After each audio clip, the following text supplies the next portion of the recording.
week, I'm Darrell Breen. Joining this week are Rhys James, Ellie Taylor and Ed Byrne, Nish Kumar, Hugh Dennis and Angela Barnes.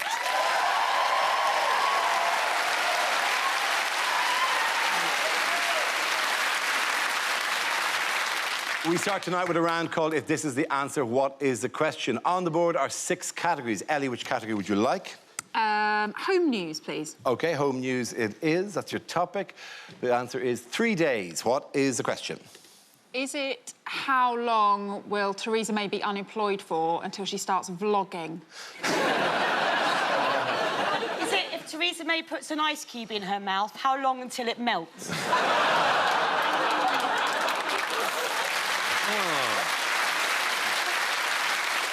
Is it how long does every hour of Melania Trump's life feel?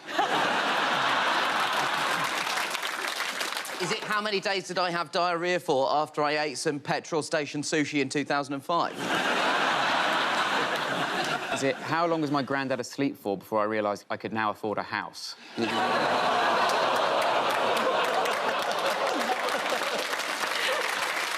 On the one hand, that's quite cold, but also you're making a very strong generational point. Yeah. Rhys, your granddad's 35. Is it how long Jeremy Corbyn pauses for before he gives his answer about what Labour's position is on Brexit? Is it for how long did I live rent-free in a stranger's house by pretending I was on the TV show Hunted? Is it in Alabama, how many days after an egg is fertilised does it have more rights than its mum?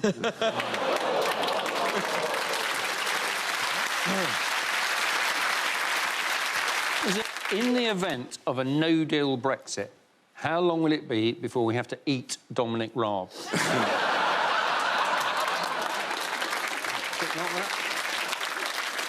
How long would it take before I would be bullied off Love Island? Do you think love is really the right word for what goes on that island?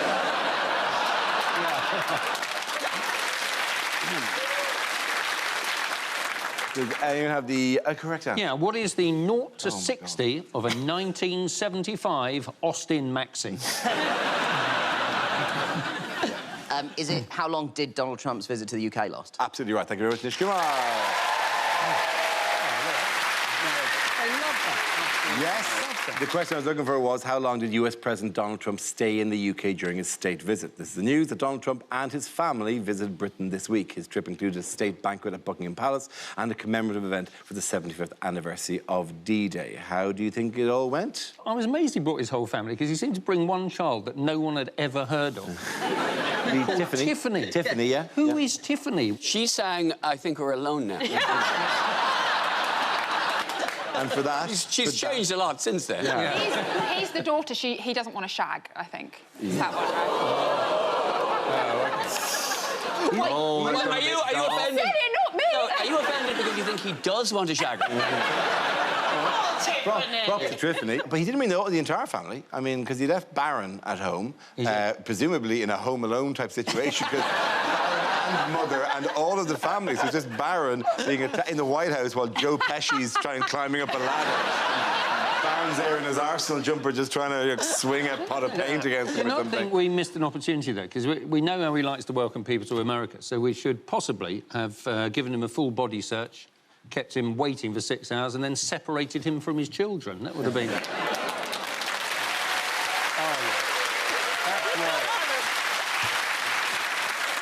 Hugh, he did fly into Stansted. I mean, let's have some humanity. I love that he flew into Stansted and then had to go to Portsmouth. It's like the shittest stag do ever. I think it's interesting because when he was asked about it that he said he saw no protests. He saw one tiny protest, but the rest of it, everybody very happy to see him. We're all waving American flags. We're waving them so hard, some of them went on fire. I tell you what, it's been proof that the army's in trouble, isn't it? Because it's a royal gun salute and they all missed him. What did you do before he even arrived? Oh, well, he slagged off Sadiq Khan, didn't he? I mean, it's like his phone has one of these kind of proximity things that when the phone found 3G again, it went, oh, you're in London, and then an alert comes on and go, insult Sadiq Khan, and he banged out a quick one on the... Do you think that, you know, that massive... Banged out a quick one, Darren. Banged out a quick tweet.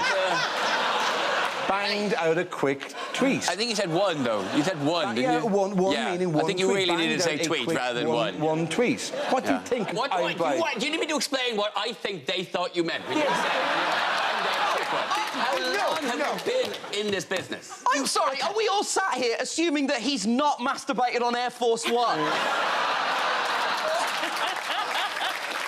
To the thought of London's mayor. What special car did Trump bring over with him? The Beast. The Beast, it was the Beast. What's the Beast? He's never going to get that into the ULEZ zone, is he? I thought he's going to have to leave it on the Euston Road and get a Boris bite, which would be very satisfying. I love that he had to bring a car that can withstand, like, grenades and bombs, when really all we've got is milkshake. Milkshake, yeah. He's not been keeping up with this. He's not been keeping abreast of what happened. Really It not. just needs loads of windscreen wipers. Every surface needs to be a windscreen wiper just to get rid of milkshake. And you think he's got all And by the those... sounds of it, from the inside as well. He's got... I love all the gift exchanges. They're quite... Because the Queen gave him a book. Like, that is a burn, isn't it? Like, the only well-thumbed thing in Trump's library is The Nanny.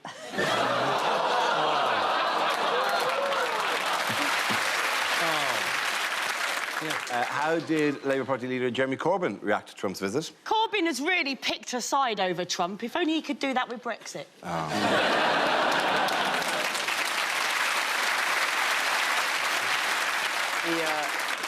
He boycotted the banquet, didn't he, Corbyn? Yeah. Not like him to not turn up to something, is it? But he boycotted it. He go, yeah, it's not your scene. Like, he's so clearly the sort of guy, we don't need to go out for a posh dinner. We've got a perfectly good butternut squash at home. In fairness, though, the way he gets treated by the British press, if he'd gone, they'd have just had a photograph of him going, so-called socialist, gorgeous himself, at White Tie Ball. So he can't win, really, can he, to be fair? I think he can't win, no. No.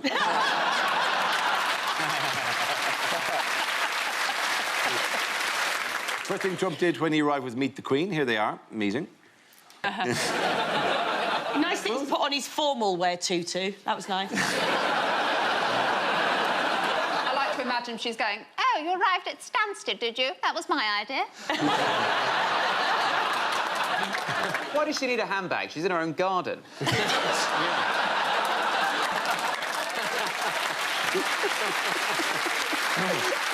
What's it? What could be in that's there? why she's carrying her mace in case he tries to...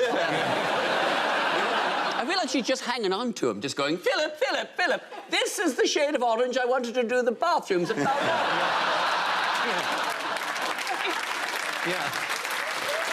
If I was her, I would have worn an outfit made out of American flags because he thinks you should respect the American flags. It would have confused him. It's like, you're a woman, but I feel compelled to respect you. It would completely blow his mind. I'd wear a Stars and Stripes burqa.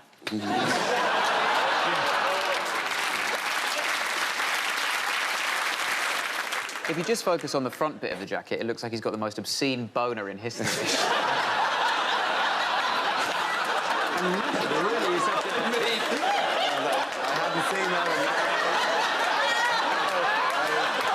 You can't not see it. You can't not see it now. Look, none of us have met the Queen. We don't know what it's like. In other news, who was expelled from the Labour Party recently? Alistair Campbell. Yes, Alistair Campbell. Why? He was expelled because he voted Lib Dem in the EU elections. Is being expelled from the Labour Party like being expelled from school? Is Alistair Campbell going to turn up outside the gates of Labour on a BMX?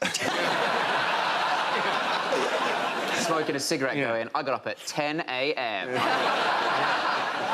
What gets me is that he got expelled for voting Lib Dem, but there's been people who've done way worse things who are part of the Labour Party and haven't got expelled. So John Prescott's son got, despite allegations of sexual harassment, including an instance where a woman rejected him and he allegedly shat on the floor in protest. which is actually a metaphor for Jeremy Corbyn's views on Brexit. And yet he's allowed to stay in, but this guy... He shat on the floor.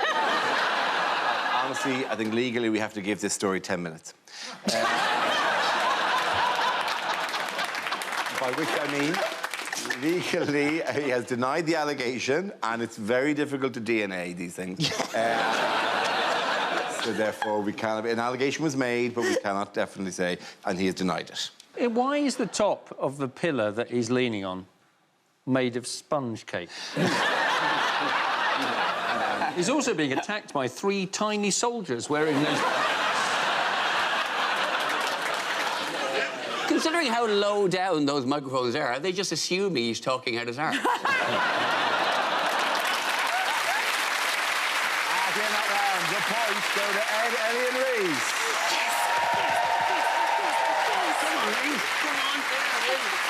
Now, we play a round called Look at the State Visit of That. This game involves Reece James and Angela Barnes. If you could make your way to the performance area, please. This round is the stand-up challenge. I launch the wheel of news, and wherever it chooses to stop, one of our performers must step forward and talk about that subject.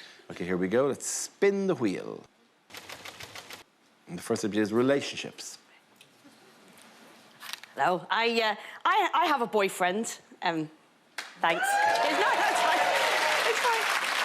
No, it's fine. So I was single for a really long time. I thought I was going to be one of those women who just dies alone at home with a cat eating her face. That's what I thought. I mean, it wouldn't happen because I won't have a cat. If I want shit in my kitchen, I'll do it myself. Do you know what I mean? He's very good-looking, my fella, like proper good-looking, out of my league good-looking. Now, I know you think I'm biased saying that. I'll tell you how I know for a fact he's out of my league good-looking. That's because every time I've introduced him to a friend for the first time, the minute he leaves the room, they'll turn to me and go, how the hell did you do that? Charming, isn't it? What are his friends saying to him? Are you all right? Just we're very different. Like, he's very fit and athletic and sporty, and I'm not sporty. I don't even watch sport. I once got tricked into going to Wimbledon because my friend told me it was a men's singles event. That's not what I was expecting.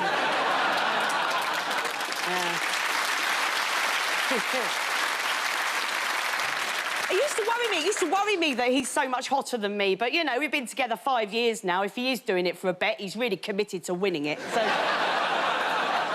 We were a little bit older when we met. I was 37 when I met my fella. Now, I think it's good to meet someone a bit older in life, you know, when you know what you want. Like, it's proved controversial when I've said this before, but I don't trust childhood sweethearts. Now, I'm sure if you are one, you'll be fine. I just think they're the same people who go on game shows and don't gamble for the big prize. I've had a lovely day, you'll do. There are 7 billion people on this planet. What are the chances your ideal one sat behind you in maths? Really?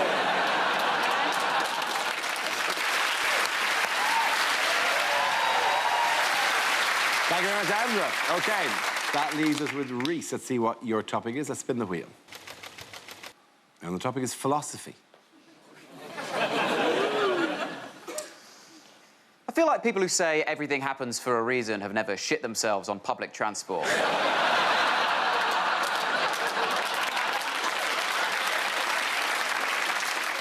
Love these phrases. I love the way people use these phrases now to be deep. The other day, I went around to a friend's house. She had this poster, this, like, framed print of this phrase. It said, life is about the journey, not the destination. And I was like, obviously. The destination is death. Otherwise, that just says life is about death. And that's a bit heavy for your downstairs bathroom, as far as I'm concerned. Heard this one the other day, heard someone say, don't have regrets. You mustn't have regrets, because whatever you did was at one point exactly what you wanted. I was like, so? I'm an idiot. At one point, I paid for the Crazy Frog ringtone. I don't know shit. At one point, I bought a little chair for my old Nokia mobile phone. My judgment is abysmal. At one point, I sucked on the breast of my own mother. Doesn't mean I don't regret New Year's Eve 2012. People change. The way that karma has been hijacked by so many young people does my head, and all these young people all the time going, yeah, I believe in karma. I live my life by karma, because I believe if you do good things will happen to you. So that's why I do good things, so that good things will happen to me. And I think, well, then you're a piece of shit. Just do a good deed. Who lives their life like that? Constantly looking back, analysing, seeing if their good deed paid off and they got something good in return. You know, who's getting a promotion at work thinking, oh, that because I gave that bad old pair of trainers to Oxfam last week? You know, who's getting a hand job thinking, oh, that because I helped that old lady cross the street? That's not karma. That's just a very grateful old lady. Thank you very much. Points there go to Angela. Well done. Thank you very much.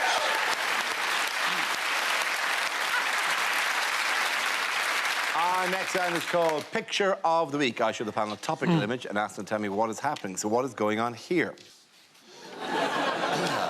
Oh, can't believe I've been photographed wearing this helmet, says Cycle Hat. Plus no one calls it a cycle hat. Oh, I better put on my cycle hat to keep my brain dome from breaking. I also love the fact that he's clearly trying to style out the fact that he is not at his house and is very lost. He's messed up so many relationships. He's lived in so many different... That bag is just full of front door keys. This is how different Budget Day will look if Boris ever becomes Chancellor of the Exchequer. When people say he's got the Tory leadership election in the bag, is this the bag they're talking about? I think he's heard that cycling reduces your sperm count and he's just desperate not to have any more illegitimate children. You just know that whoever took that picture just went, "Oi, wanker!" You looked... You want the actual answer? Yeah, don't you? go on, what the hell? I think that's Boris Johnson.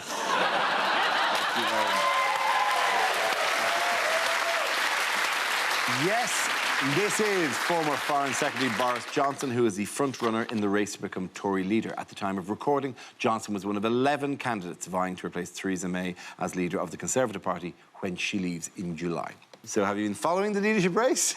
It's like Game of Thrones with fewer dragons and more tits.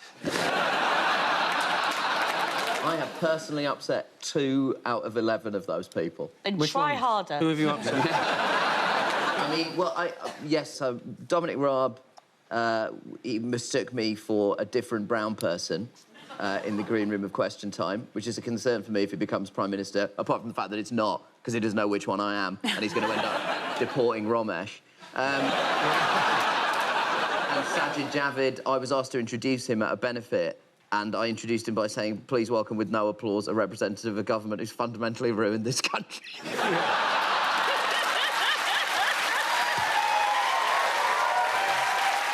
applaud that. Don't applaud that. Because where were any of you at the British Asian Small Businessman of the Year? Yeah, where were you? I was there. I was there. No, wait, what? Is that for men who run small businesses or for small businessmen? Well, given the average height of the average Asian man, both. People have been complaining that there's only 2 female candidates. And as a feminist, I'd like to say good. Because some jobs just aren't feminist, are they? And I think Tory leader might just be one of them. It's like, I'm also pleased there's not many female serial killers. It's not like I'm going, oh, say what you like about Rose West, but she did make it in a man's world.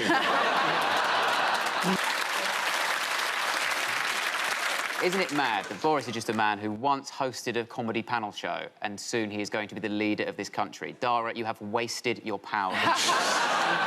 You've had all this power built up and you just used it to make robots fight. I'm playing a long game, mate. I'm playing a long game. Well, what about Dominic Raab? Dominic Raab was the Brexit secretary. He's already tried to negotiate it, and now he says he's going to go back and do it again. What, in a disguise? What's going to happen? How did Rory Stewart cause a stir this week? Because he looks like a haunted Eddie Redmayne. I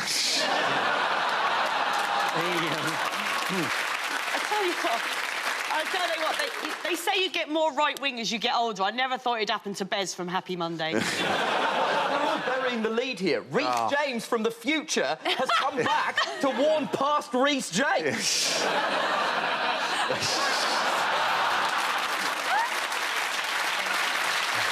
Yeah. Man. It's if Rhys hadn't been inflated to his proper pressure. You're 22 PSI Rhys James. That's what he is. Ironically enough, he looks like me if I had done opium. And that is what he's That's all he's in the done. news for. Yeah, He it is has done... genuinely a refreshingly new scandal to I mean, let's get that off the screen, shall we? Roy Stewart got involved. We had to apologise for having done opium, which is just so fantastically 19th century. And where did you do the opium? On a night out with Sherlock Holmes. Might as well have been. No, at a wedding. At a wedding. A wedding in Iran. He was at a wedding and an opium pipe was passed around. But he also tried to justify it by going, oh, well, the family I did it with was so poor, there was probably hardly any opium in it. Really getting him out by poverty-shaming the people who gave it to you. But Jeremy Hunt came out as well and said that he wanted to do a bit of one-upmanship, and Jeremy Hunt said that he had had a cannabis lassie. Yes. He was also on holiday. It's just so Tory, isn't it? It's like, oh, I didn't smoke weed, I had a cannabis lassie. Oh, I didn't do heroin, I did opium. Even when doing drugs, they sound like they got them from M&S. Cannabis lassie sounds a little bit unfair on the dog. What's that, cannabis lassie? What's that? What's that? Is it in the well? Bark.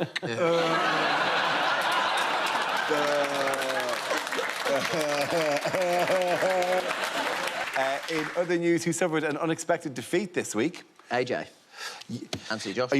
Are you a boxing fan? Yeah, I am a boxing fan, particularly as of this week, because the guy who beat Anthony Joshua is, frankly, a role model to men whose body type can best be described as very into Marvel films. Andy Ruiz. Until I saw this photograph, I didn't think you'd be able to carry off a chest tattoo. Everyone's calling him fat. I mean, not to his face, obviously. I know that boxing's not just about athleticism, but you didn't expect Joshua to lose to the little boy from Up.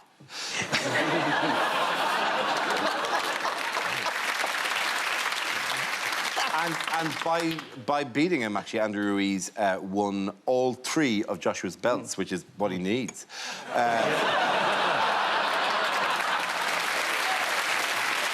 Get me doing the fat jokes in a second. At the end of that line, points go to Anthony Hewitt-Nish. I love that moment. Now we come to scenes we'd like to see. So if everyone can make their way over to the performance area, please. I'll read out this week's topics, and then we'll see what our panellists can come up with. OK. Here we go. The first subject is unlikely lines from a thriller. We've got the girl. You can have her if you give us the money. OK, but this is the rudest dating agency I've ever used.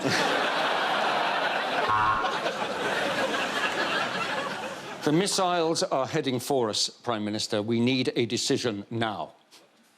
Thank you. He's putting it to the party conference in October. Welcome to my haunted mansion. If these walls could talk, I'd almost certainly have masturbated less. The shark from Jaws has spawned. It's baby shark, do.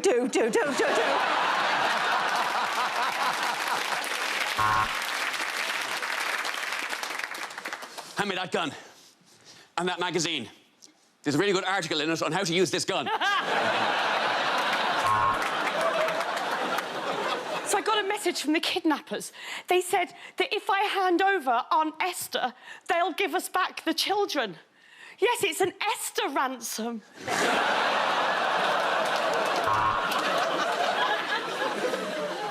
Agent Jones, I need you to follow him as closely as you can. I'll be right behind you.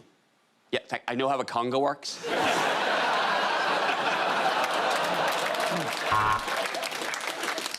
Yeah, it's still there. Yep. I wish I'd never been to that perfume counter.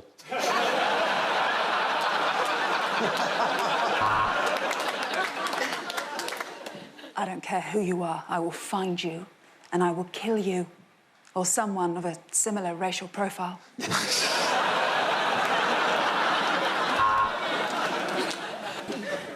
I have a shot.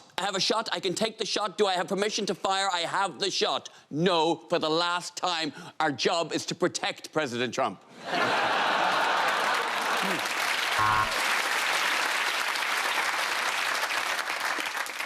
A new name and a new identity. No, I'm afraid that's not possible, Mrs. May.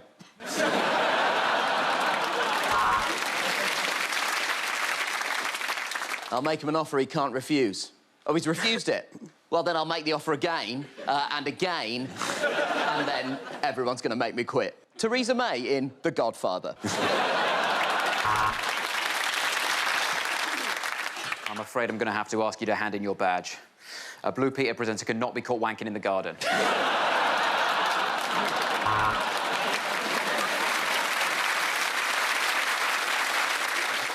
No, this bag stays with me at all times. It contains items that are very special to me. My testicles.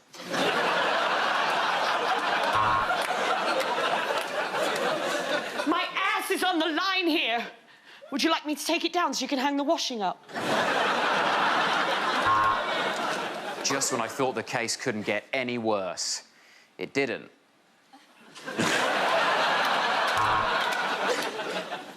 Give me a name! Give me a name! The christening is in an hour.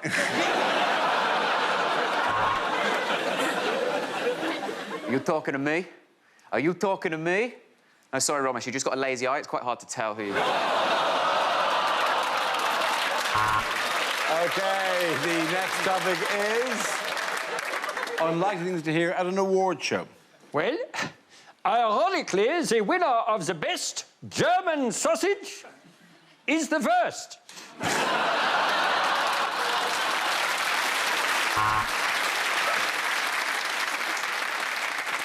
And here's a tribute to all the people who haven't died yet, but I really hope they do.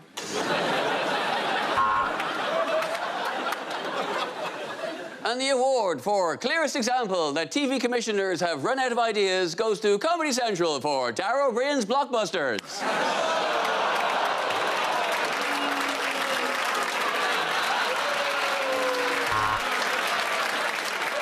Those kids deserve to be on the telly as much as anyone.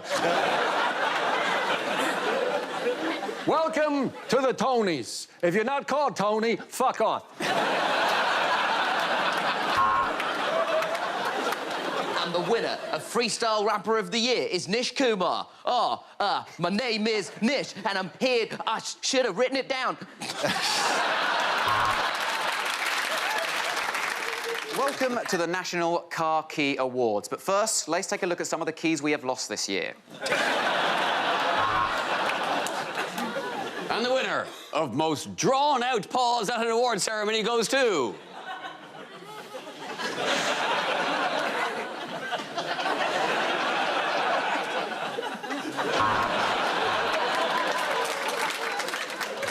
And now we come on to the Balloon d'Or, the most coveted award here at this year's National Balloon Award.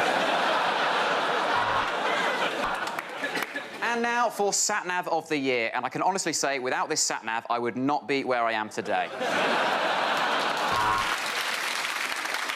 And now we move to the in memoriam section of the evening, or as it's now to be known, the ones who didn't turn out to be pedos.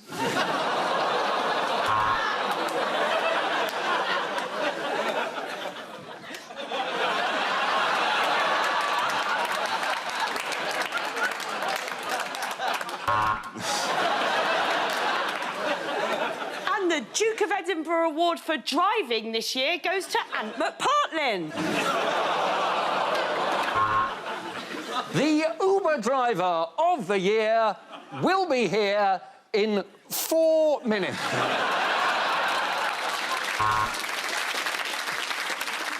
And there we have it, the winner of Saudi Thief of the Year. Please, give him a hand.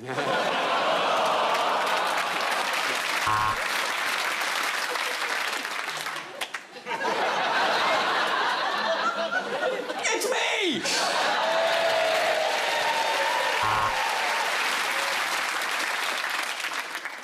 Oh, wow, I'll tell you, this statuette's going right up my husband on a get home. Bets a bet, darling!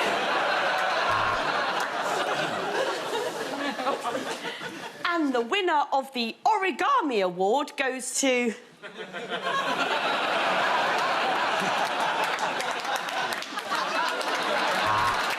Well, I don't mind telling you, I have got a lump in my throat. This is the Medical Misdiagnosis Award. OK, at the end of that round, the points go to Angela, Hugh and Nish.